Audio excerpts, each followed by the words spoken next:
Hi, everyone. My name is Sharon Hahn, and on behalf of the Raven Group, I want to thank you for taking the time to join us today for a timely and crucial discussion led by our exceptional panel of Asian American women. As a child of Korean immigrants, I'm incredibly grateful to be able to share this platform with such an impressive group of Asian women activists. It's rare to be in a professional setting where everyone looks like me and representation goes a long way. I admire each of you and your dedication to bettering the lives of your communities, and it motivates me to continue advocating for the future generations of Asian Americans. I'd like to take this opportunity to acknowledge the carnage and trauma of this past year and the toll it has taken on all of us. Amidst a pandemic, personal losses, and civil uprisings, we have seen our elders beaten, abused, and murdered. These images will haunt many of us for days to come, and the grief and sorrow we feel won't easily dissipate. It's so easy to become overwhelmed with the deluge of terrible news and horrific images, but I have tried my best to cling to the light. I have seen us come together in ways I could not have imagined. I've seen Black, Brown, White, and Indigenous communities coming together to stand with us against this hatred. During times like these, I often think about how former President Obama would say that progress isn't linear. Sometimes things have to get worse before they get better. And I'm neither a fortune teller nor expert, so I can't tell you what the future will hold, but I'm heartened by the discourse online. I know more people are awake now more than ever before, and the conversations we're having are historic, especially like the ones we're about to have, because this means we're now visible and we won't ever go back into the shadows. Now, to kick us off, it is an honor to introduce our moderator for today's discussion, Margaret Huang. Margaret is the president and CEO of the Southern Poverty Law Center, which works in partnerships with communities nationwide to dismantle white supremacy, strengthen intersectional movements, and advance the human rights of all people. Margaret brings 25 years of experience as an advocate for human rights and racial justice. Before taking the helm of SPLC, she most recently led Amnesty International USA. Margaret is a widely sought after national voice in the media, halls of Congress, and among a host of organizations in the human rights and racial justice movements. Margaret, thank you again so much for leading the discussion today, and I'll turn it over to you to introduce the panel. What a great pleasure, Sharon, to join you today, and thank you for having me and my fellow panelists. It's an honor for me to be in this space with both of them, longtime leaders in the Asian American community and women whom I have admired a great deal. I'm going to introduce our two panelists briefly, and we're going to have a conversation today, trying to lift up the history of discrimination and bias against Asian Americans and the fight, the struggle to overcome that discrimination over the last many decades and generations. Our first speaker is Cynthia Che, the co-executive director of Chinese for Affirmative Action. It's a 50-year-old community-based civil rights organization in the Bay Area. And Cynthia is coming to us live from there. Our second speaker today is Munju Kulkarni. She is the executive director of the Asian Pacific Policy and Planning Council, a coalition of more than 40 community-based organizations representing Asian Pacific Islanders in Los Angeles County. What you need to know about these two phenomenal women is that not only are they the founders of the incredible organization Stop AAPI Hate, doing some of the best work researching incidences of violence and bias against Asian Americans, but they actually have also a longer history together. I just learned that, in fact, they've known each other for years, and they started their work doing gender-based violence work. And so it's kind of incredible, remarkable, really, to think about the years that they've known each other, the years they've been in this struggle for social justice and for gender and racial equity. And they started doing that work together many years ago. And then here we are today, looking at the lessons from last week's terrible killing in Atlanta. I actually want to ask Cynthia and Munju to each maybe say a few words about what the last week has meant to you, both in terms of its pain, but also the opportunity to lift up these issues in a new way. Why don't I start with you, Cynthia? Well, I just want to start off by saying thank you so much for hosting this conversation, and Margaret, to connect with you. This has been a tremendously painful time for our community. We have been sounding the alarms for over a year now about the animus, discrimination, verbal, physical attacks that our community has endured this past year. But I do want to take this moment to say this isn't new to our community. And so certainly what we've seen is a surge, unprecedented levels of hate directed at our community. And to see that especially vulnerable members of our community have been subjected to, all sorts of, despicable acts. And certainly, I know that Manju and I, when we started Stop API Hate, we're certainly not surprised by the incident reports, these firsthand accounts.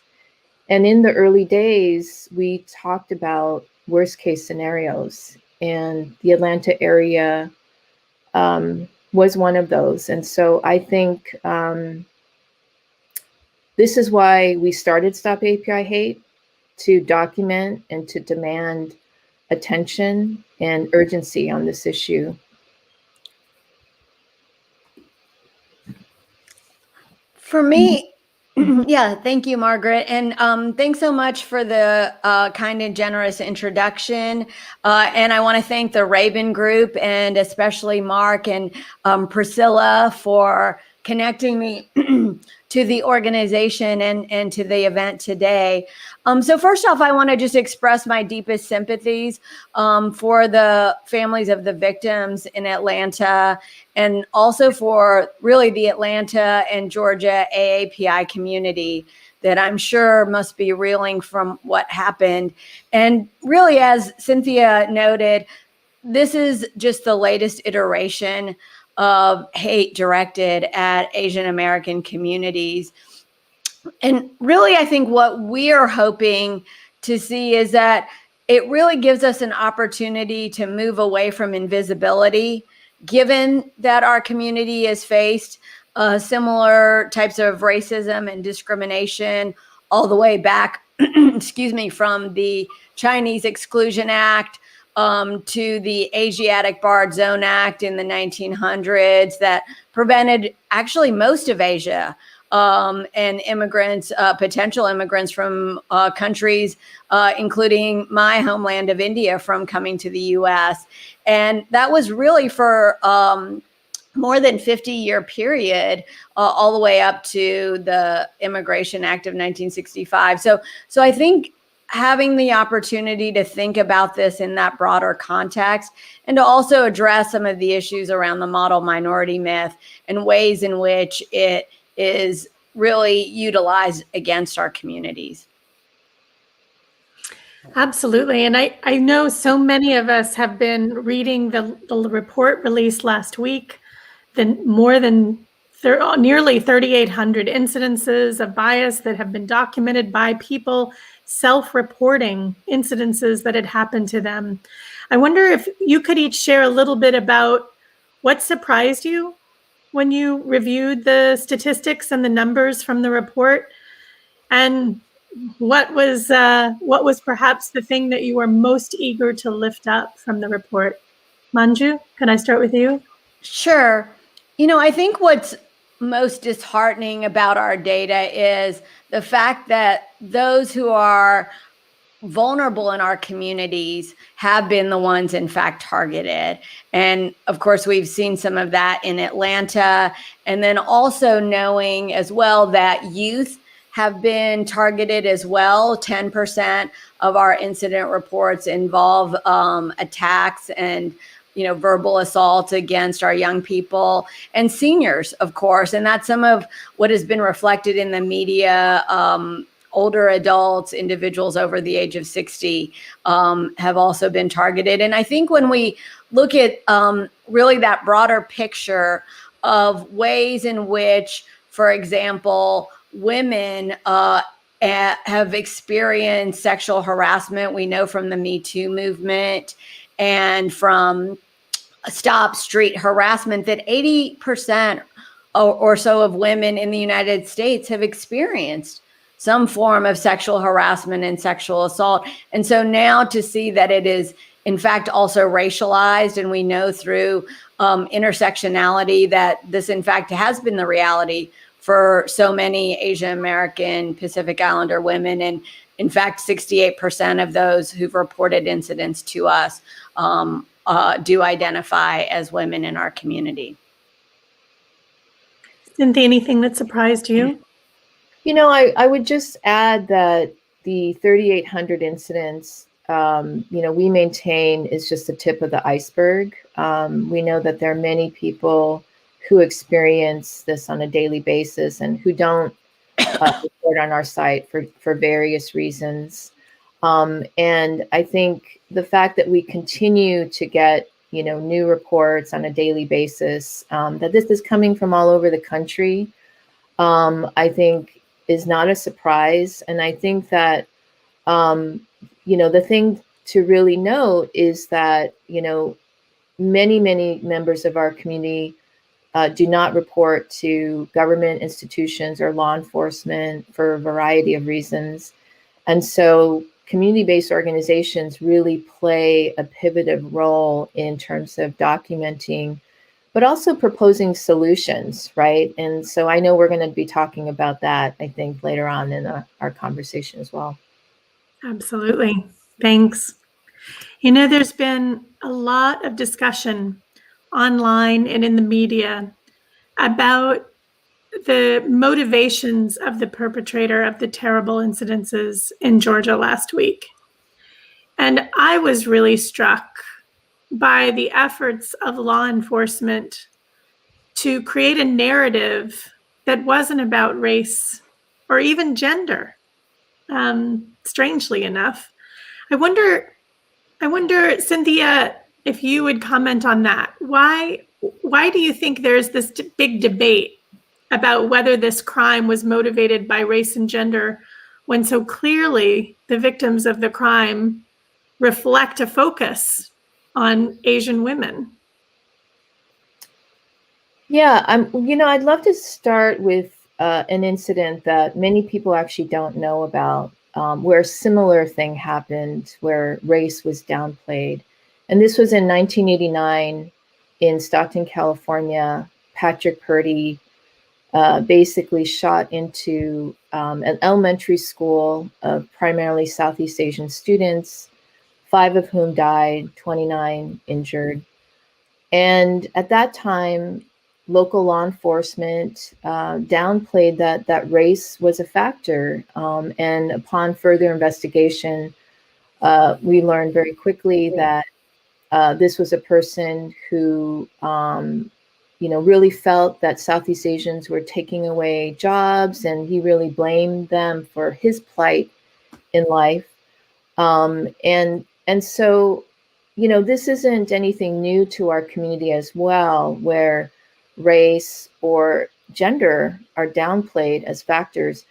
The fact that 6 out of the 8 women were Asian American women, that 3 Asian businesses were targeted. This was a premeditated act. And the fact that local law enforcement would lead with this murderer's words that he had to eliminate, his temptation. This was deeply, deeply disturbing and outrageous, really, because of the fact that as Asian women, we know that we have experienced hypersexualization. There's, the objectification, something to be owned. And I think it dates back to the Page Act in the 1800s, that on the pretext that Asian women should be banned because they would be coming as prostitutes.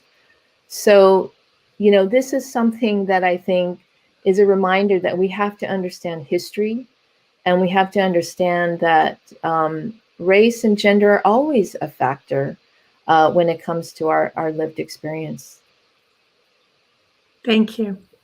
And Manju? Margaret, yes, if I may add to that, it was not actually surprising to me that they chose to avoid discussion of race here, because unfortunately, too many times that does happen with law enforcement. If you look at the state auditor's report in California from 2018 and hate crimes enforcement, we see that in up to 50% of cases that law enforcement has failed to properly identify them as hate crimes, according to this report. So that's obviously very concerning. I think studies and reports that have been done in the past show that, in fact, it comes from the fact often that officers don't want to believe that there's hate in their communities. And of course, who does want to believe that? So I think that's along with other areas, something that we need to think about, whether it's training, on implicit bias and essentially other aspects of reporting that need to be done to DOJ and prosecutions. I think there's a question really about whether these cases ultimately get prosecuted as hate crimes. And we know from the state auditor's report, unfortunately, they don't in many times. And in fact, they found in California that there were only successful prosecutions in 50% of the cases, unlike most other crimes in which there were 85% of a success rate. So I think we have to look at a number of these factors. And what we know too, and has been evident to us at Stop AAPI Hate, is we're not going to police our way out of this problem. 90% or more of what's been reported to us does not involve an underlying criminal element. It's a hate incident and not a hate crime. So we really need to look at broader solutions outside just simply the law enforcement context. That's a really great point. I want to follow up on that, but I also want to remind our audience that you're welcome to join this conversation by posting any questions you have in the comment section. And we're going to get to those questions soon after I get to ask a few more. I wanted to ask you about how you all came to identify the need to document these incidences as a priority for Stop AAPI Hate. And Manju, maybe you could say a little bit about how you decided to collect this kind of information and what you hoped it would do for your advocacy efforts. Right. Well, what happened was last February, we began to see in Southern California, as well as the Bay Area, this emerging trend of incidents against our community members. Here in Los Angeles, there was an incident involving a child, middle school child, in the schoolyard who was physically attacked and verbally assaulted, essentially accused of having COVID-19 simply because he was Asian American.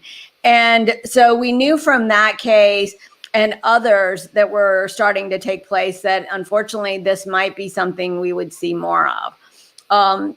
Cynthia and Russell and I reached out to the Attorney General's office in California to ask if they might begin to document it. And, they said that they rely on local law enforcement, which makes sense. That's where their data typically comes from. So we decided to take it on essentially and to see what might happen. But I will tell you, we really did not expect essentially the reaction that we got, which is that within just a few weeks, we got several hundred incident reports.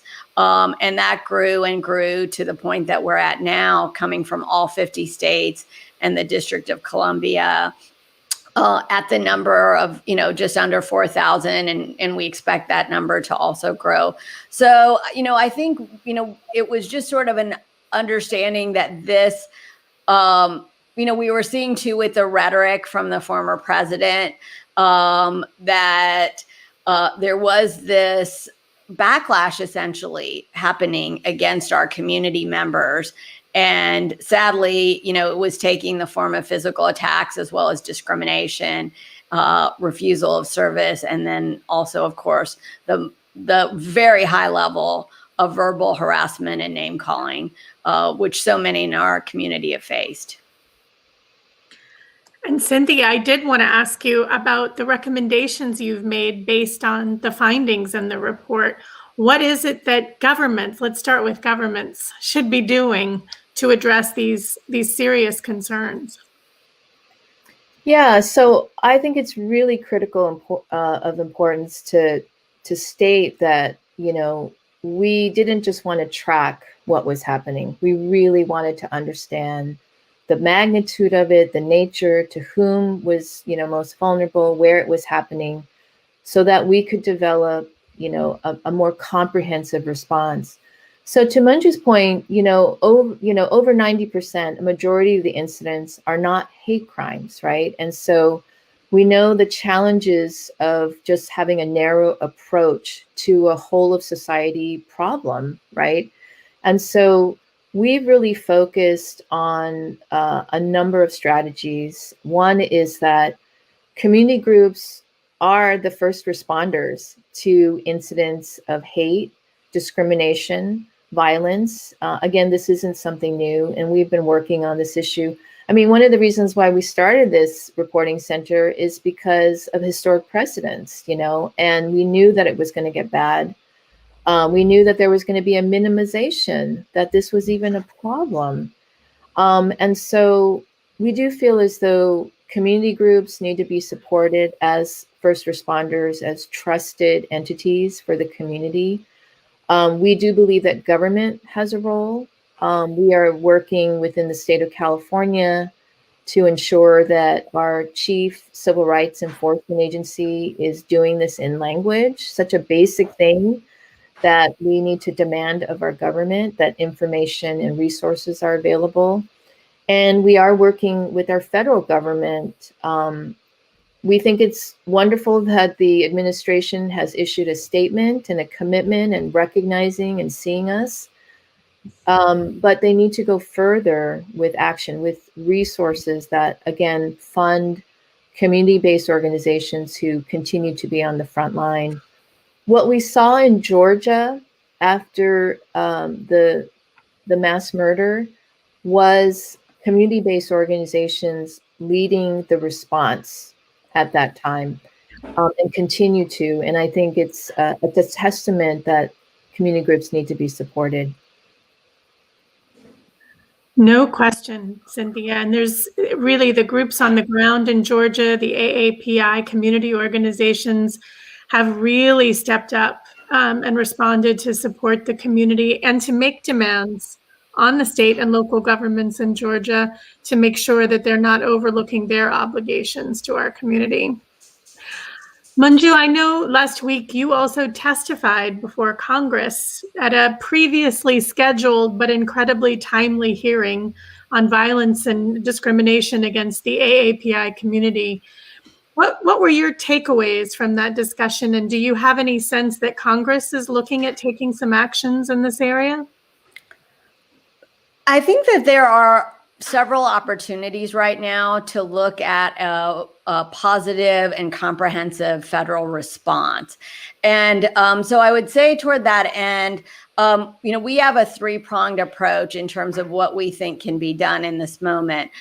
Essentially, as Cynthia pointed out, really bringing resources to bear at the local level. And I think it's important for federal dollars to go to those local responses. So one is, of course, to community groups.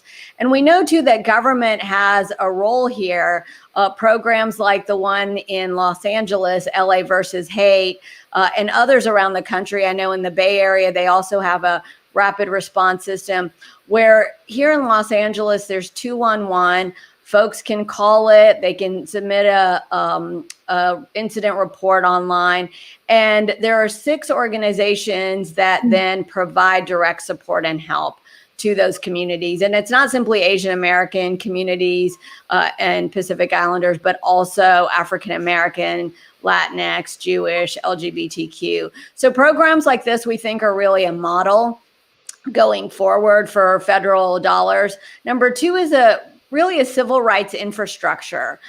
We know on the law enforcement side, we have local police who then report hate crimes to the FBI and Department of Justice.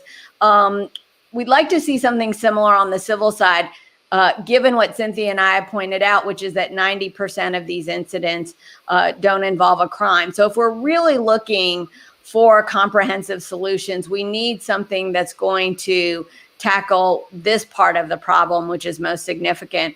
And lastly, we need to strengthen some of our civil rights laws. We know that, for example, in Title II of the Civil Rights Act, there's some definite gaps as they pertain to public accommodations and discrimination in that arena. So we think there's an opportunity there. And just in terms of the hearing itself, one thing that I think is just so noteworthy, Margaret, is this was the first hearing on an issue impacting Asian American and Pacific Islander communities since 1987. I think we should let that sink in. I graduated from high school in 1987. A lot has happened since then. And the fact that not a single hearing in the halls of Congress have been dedicated to issues impacting our community is really unacceptable. But I mean, I'm so glad it happened. I think this is an opportunity, as I said earlier, to address issues of invisibility that have impacted our communities for just far too long. And I think it's definitely a positive step. And I know that there is also legislation that's been, in terms of the Jabara Hires No Hate Act. That could be a potential step, as well as the COVID-19 Anti-Asian Hate Act. Those are two avenues that, can and potentially should be pursued. But again, we need more than just hate crimes enforcement. And so I can't emphasize enough that solutions need to be more comprehensive if we're really looking to take on this issue head on. Thank you. Maybe it's a good time to see what some of the questions in our chat are. So I'm going to bring some other folks into the conversation. The first question is from Brenda, and she asks, do you all have recommended resources for people who want to be allies to the AAPI community? Oh, and that's great that it just popped up. Well, it actually turns out that there was a terrific piece in the LA Times last week about exactly that. In fact, that's in the title of the article, How to Be a Good Ally. So I would direct people to that article, and, if possible, we can try to share that in the chat. But I think, there are a lot of different ways. One thing, I would just say is we need folks to, say something when they see something happening, right? And whether it is, speaking to a manager, talking to coworkers and saying, this type of language and rhetoric is unacceptable. Offering support, of course, to friends and family members who've experienced racism and hate. And also, I think sort of, to the broader AAPI community that's really reeling in this moment. I know that this is, just taken such a toll on us, not only in our professional lives, but just personal lives as well. And the last thing is, I think we all sort of through the pandemic realize that there can be opportunities virtually to weigh in to city council meetings, school board meetings. We don't need to get in our cars anymore and drive places, or for folks in DC getting on the metro, but that we can just, through a click of a button and a Zoom link, get on, or StreamYard link, get on and weigh in and demand action really from our policymakers. Yeah.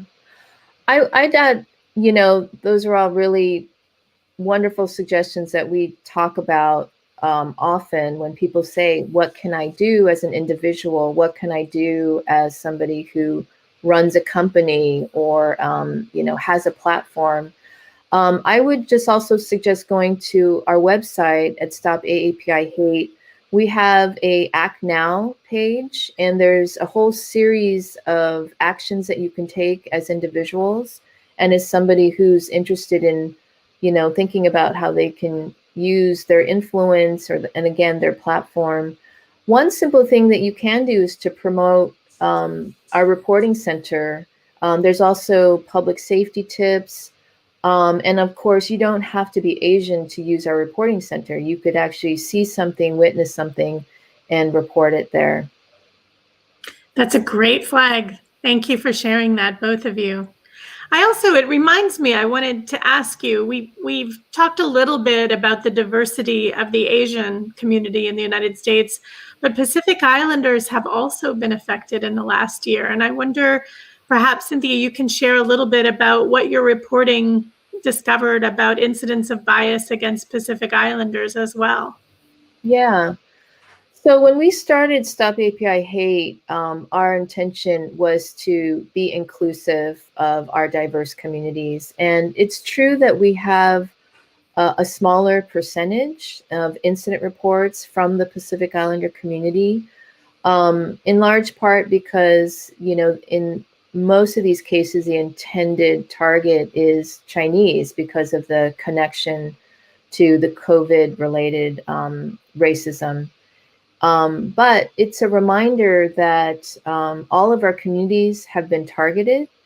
And I think it's obviously, clear to us that this is a moment where our communities have come together around this issue. But I want to point out that the inclusion of Pacific Islanders, whether to include it within our names, within our initiatives, has been an enduring, longstanding issue for our communities. We want to recognize the invisibility of the Pacific Islander community, and including the fact that the resources have not reached the community at the levels that they should be. There are also other parts of our community, like the Southeast Asian community, and even the term South Asians. There's so much diversity within that umbrella. That we also need to lift up, as well. And I know Manju, be great for Manju to talk about her conversations within her leadership of the organization, which also includes, PI leadership. Please. Thank you, Cynthia. Yes, I think as she pointed out, we've tried since the very beginning to make sure to include all of our communities. And just as we didn't know what the numbers would be, we didn't know who exactly would be reporting and from what communities they would come from. So, similar to Pacific Islanders, we've also had a few from South Asian Americans as well. And so while the target may not be South Asian Americans or Pacific Islander Americans, that we know sometimes the same rhetoric is used against them, the same types of behavior in terms of the discrimination. So when we look at, our leadership, I think it's been important for us at AppCon to make sure, we have Pacific in our name, in the title of our organization, and in fact have tried very hard over the years to seed Pacific Islander organizations, including the Samoan Nurses Association, the Tongan Community Center, and others. And in fact, our vice president of our board is Pacific Islander. So I think these conversations are continuing. We want to try to be responsive in the best ways that we can. And so we know that there's work to be done on many fronts on this issue. And so we hope to continue to work on them. Thank you both. Our next question is from Ashley. And Ashley asks, do any of you have recommendations on how the community can urge our government to take a firmer stance in identifying hate crimes versus bias incidents? And Manju, I was thinking you particularly referenced the fact that we can't prosecute our way out of these problems. So can you speak a little bit to the different recommendations that you all have made to address hate crimes versus addressing these larger numbers of incidences of bias and discrimination against the community? Sure. So what I would say to Ashley's question is, programs like the one I mentioned in Los Angeles, I think, do a really good job because law enforcement is there to take 911 calls along with the fire department and ambulance services. And for those hate incidents, what happens in LA is the ones that do not involve a crime then are referred to 211 so that individuals can get direct case management services and help. And so I think that is in fact what we need. We need law enforcement to refer cases. We essentially need that civil rights infrastructure I mentioned, which is that we need, all cities and counties across the country to have human relations commissions or other similar type entities to address these issues around discrimination, again, against all marginalized communities, not simply Asian Americans. And so I think the referral piece is key to what we need moving forward, and to understand, and I think for governments to understand that there are these very different roles for institutions so that we, again, make sure that we address the problem that's taking place and not one that we've sort of imagined. Right now we have the data, so we know what's happening. And we should use it as we employ the most effective strategies. One thing I did want to add, and I thought it was a great question as well, given that a majority of the incidents are not hate crimes, that doesn't mean that we don't need to take this seriously. That this to me is like the canary in the coal mine, right? Does it have to take a mass murder of majority of Asian women for us to wake up to this issue? I hope not. I mean, I think that what we're seeing too is that this is happening in schools, in workplaces, on public streets. And I think that this tells us that we really need to go upstream and really address racist ideology that has been, part of the founding of this country since Asians have immigrated here. And so that's why we focused not just on addressing the immediate harm, which is really important as first responders, but how do we center public education? How do we center the fact that you don't have to say a racial slur or a sexist slur to say that this is motivated by bias. And so just in the same way that we have to respond to different forms of violence that our communities have endured, especially low income, working class communities where people are just struggling to make ends meet. And we have a firm belief that until we address like safety net issues, until we can meet people's basic needs, we will continue to see each other in ways that are dehumanizing, that are no community is immune to racial bias. And so one of the things that our reporting center shows is that we don't have any one profile. I mean, we have things like a neighbor that's lived across the street for 20 years, all of a sudden telling an Asian family that they need to go back, to wherever they came from. And then emboldening people to attack others while they're just trying to take care of their daily needs, going to the grocery store. So I think that suggests that we need to have a much more holistic response, and focusing on hate crimes enforcement is just too narrow of an approach. And Margaret, may I add one other detail, which is we've actually seen in a number of metropolitan areas that when police become the only option for people to call, there actually isn't resolution. So in working with advocates in New York, for example, New York City created the Anti-Asian Hate Task Force. But what happened so often was that when individuals, say, got discriminated against, were refused service at a store, a pharmacy, and a grocery store, they called the police. And of course, NYPD showed up and then said, there's nothing we can do, which is actually in a lot of ways true, because they our laws don't allow for, thankfully, the arrest of individuals for something like a refusal of service. We have civil laws and civil penalties for that. And so it's so important for that reason that we are able to make these distinctions and create entities that provide solutions here. Because otherwise we're asking the police, as we do so often, to do more than what is their job. And so no one is served when that happens.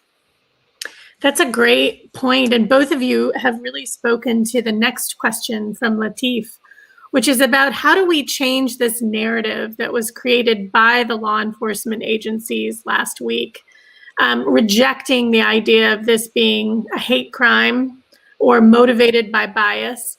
And what are some of the things that we can collectively do to push back against that refusal to recognize the underlying motivations? Yeah, I mean, I could start by saying that, Manju and I and our colleagues and leaders across the movement, this is our work, right now, is to be able to engage with the media and to push back on that narrative. Local law enforcement leading with the fact that this is likely not, racially motivated, received a swift backlash from our community. And we need to just call it out every time. And I think panels like this are really important, that we reach, every corner of society. We're talking about this in the schools. We're talking about this in city government. And it's our refusal and rejection that the continual downplay of race and gender identity, these have always been factors. And again, we keep saying over and over again, this isn't just our opinion. This is, backed up by data, and we need to talk about this and continue to insist on that.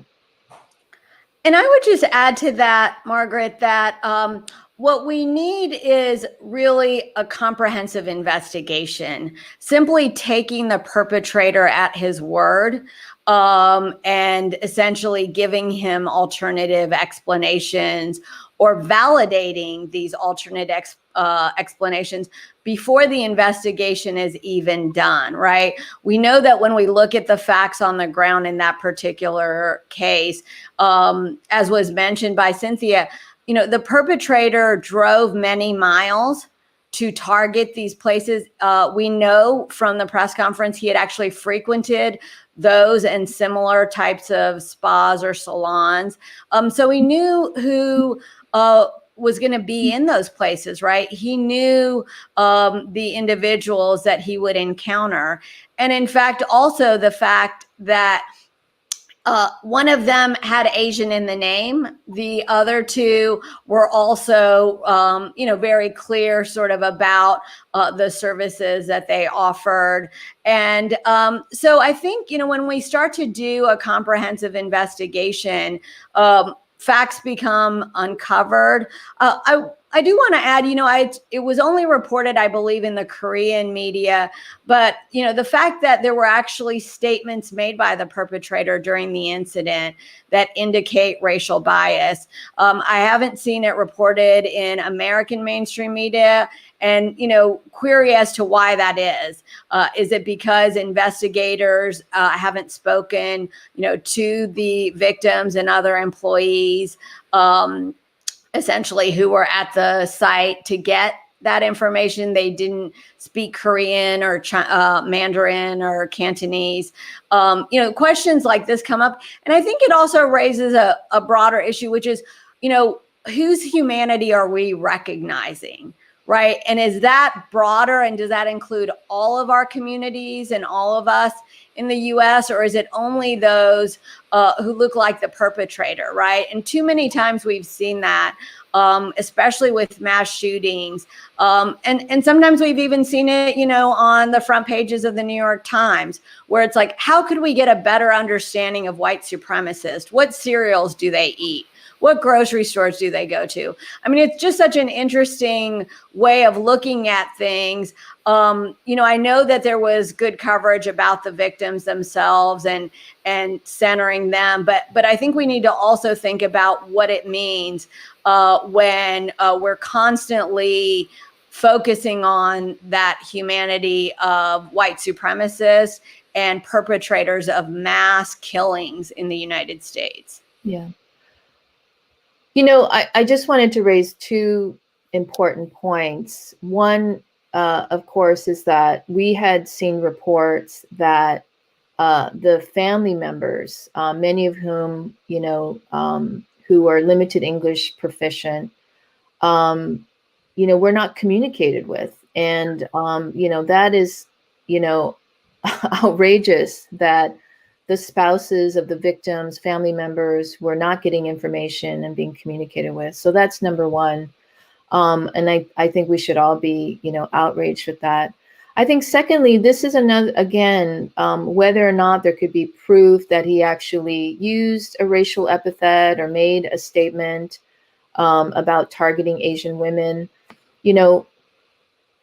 This is a testament to the fact that there's the limitation around this hate crimes pursuit because the burden of proof is around, you don't have to yell, I hate Black people, to demonstrate that there is, police brutality and that, the Black community has bared the brunt of that. And so I think we have to be very, very diligent about the fact that this, can't be the narrative, and we will continue, I think, to push back and look at the evidence that was, that's clear to our community. 3 Asian businesses targeted, 6 out of the 8 were the intended targets of this mass murder. I appreciate those points, all of them, very much. I'll just share with you that the Southern Poverty Law Center, which has long been tracking hate and extremist groups across the country, started a new category of tracking just a few years ago, 3 or 4 years ago, where we were looking at misogynist groups, these groups that actually advocate violence and hatred of women. And what's really striking about these groups is that there's tremendous overlap with other hateful ideologies. And I think that what happened in Atlanta really reflects this, that it is not unusual to find perpetrators of mass murder or violence and extremism who might advocate overthrow of the government or who might advocate against a particular community of people who are also guilty of intimate violence in the home. And so these intersections are really, really important to understand and lift up the points you've both made about the importance of doing a deeper investigation and understanding some of the driving motivations that may not be evident in your initial conversation with the suspect. Yeah. I really appreciate you sharing that, Margaret, because from the incident reports we received, Manju and I talked about very early on that there was a pattern that women were catcalled, COVID was weaponized to make sexist, racist remarks, and that younger women were targeted. And I think that this really validates, I think, what your own reporting center has identified, and it's something that we need to lift up over and over again. Absolutely. We have another question from Tessie, who's asking if each of you could expand on how the model minority myth here in the US has continued to perpetuate violence against the AAPI community. So maybe you could start by acknowledging what the model minority myth is, and then a little bit about its impact on efforts to build solidarity across different racial lines, which has always been a challenge. Sure, I can start. So the model minority myth was a term, or model minority was coined as a term by Professor Peterson at University of California in 1966. And what it did is it said that Asians, and here Professor Peterson was referring specifically to Japanese Americans, but really took it more broadly to say they were doing well socioeconomically and were a model when compared with African Americans who were not doing as well socioeconomically. And so people tend to remember that particular piece. What they forget or really neglect to look at is the second part of it, which is that he viewed African Americans at the height of the civil rights movement as being a problem because they demanded programs like the Great Society programs, that they demanded civil rights right after the passage of the Civil Rights Act, the passage of the Voting Rights Act, and that Asian Americans, by being silent, by not voicing opposition to racism or challenging the Japanese American incarceration, were a model. So I think it did a few different things. Number one, it neglects to look at specific parts of our Asian American Pacific Islander community. We're not a monolith. Some parts of our community, because of migration pathways afforded to them, have done very well economically, and others have not. I mean, certainly as refugees and asylees, some Southeast Asians have had enormous challenges. Of course they would, after their countries and their homes have been bombed. Sadly, because of American foreign policy. It also seeks to create a wedge between our communities and African American communities. And I think that is very much a problem that we're dealing with day in and day out. We know that anti-Blackness is a significant problem among our community members.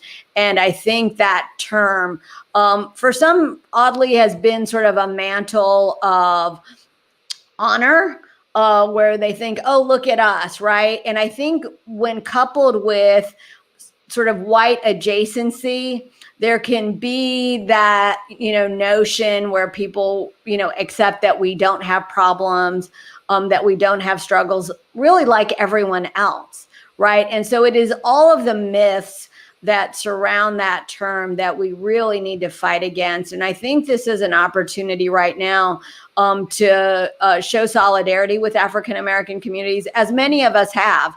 CAA has been doing that for a long time. APCON has been doing that with our African American and Latinx sisters and brothers. And then also not being silent anymore. I think that's the other important piece that you're really starting to see, not just after Atlanta, but even earlier in 2020 and the beginning of 2021. And that's certainly our hope, is that we will speak up as a community, demand action by government, demand resources, and really demand attention on issues that are important to us. Go ahead, Cynthia. No, I don't have much to add to that very thorough response. Appreciate it. Great. Well, there are a couple of questions that have just been added that I actually really want to make sure we have a chance to respond to.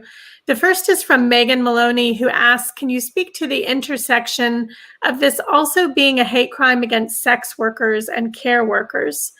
And then Christina Sands also notes there are controlling images of Asian women as sex workers, geishas, dragon ladies, perpetual foreigners. So how do you think these myths play a role in violence against AAPI? I'd like you to give you both a chance to address that, because that is some of the underlying narrative, again, that we're talking about trying to overcome.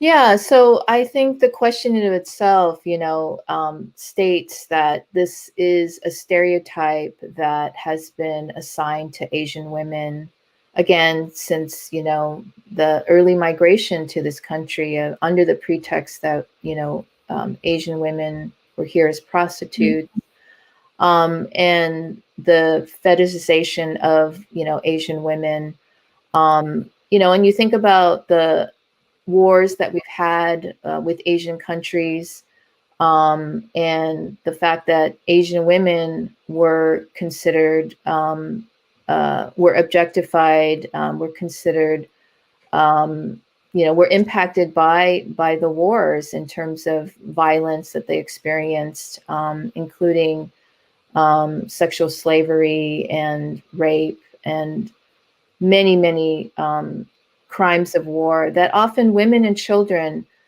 bear, the brunt of. And I think that that's extremely important. I do want to say that the victims and their families of the Atlanta area don't necessarily identify as being sex workers. So I think it's really important, to respect the community and their families with regard to that. And I think it's really important, though, to lift up the fact that our community, especially during this time, as essential workers, as frontline workers, many of our community members who don't have a choice of staying home and working, that those members of our community have been vulnerable. And in the wake of the Atlanta area murders, I know that Asian business owners are also fearful. Are they going to be the next target?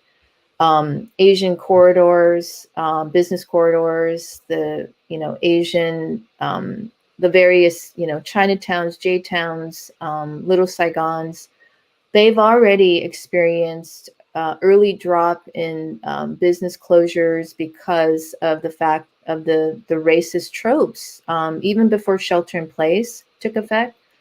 CAA is based right in the heart of Chinatown, and we saw an immediate drop in individuals patronizing businesses because of those, racist fears. And I think that that's something that we have to really address, because I think that these are the disproportionate impacts of this COVID-related backlash. And I think we have to really respond both at the government level and to resource communities to respond.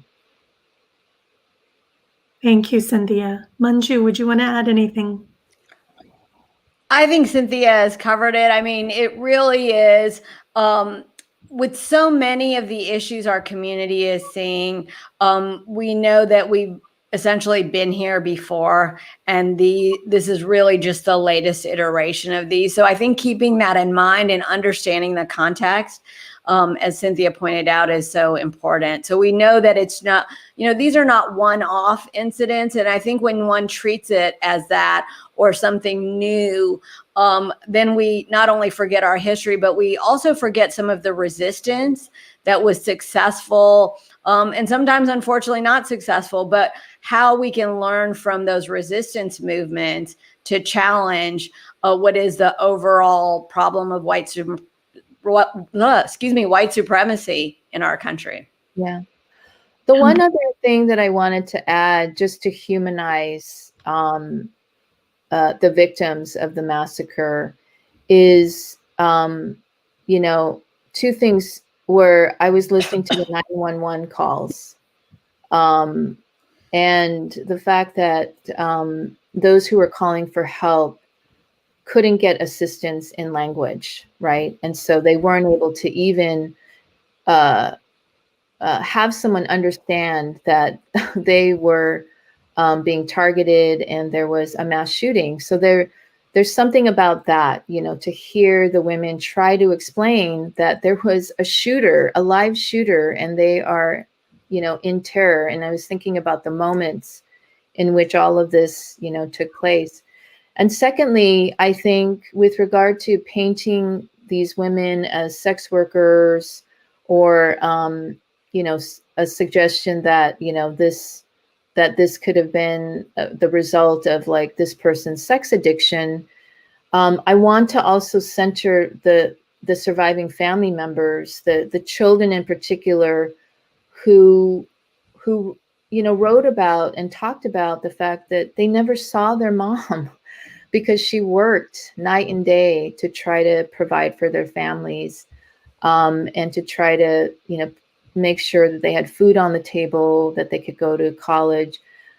These are the ways in which I think we humanize and continue to raise these really important issues.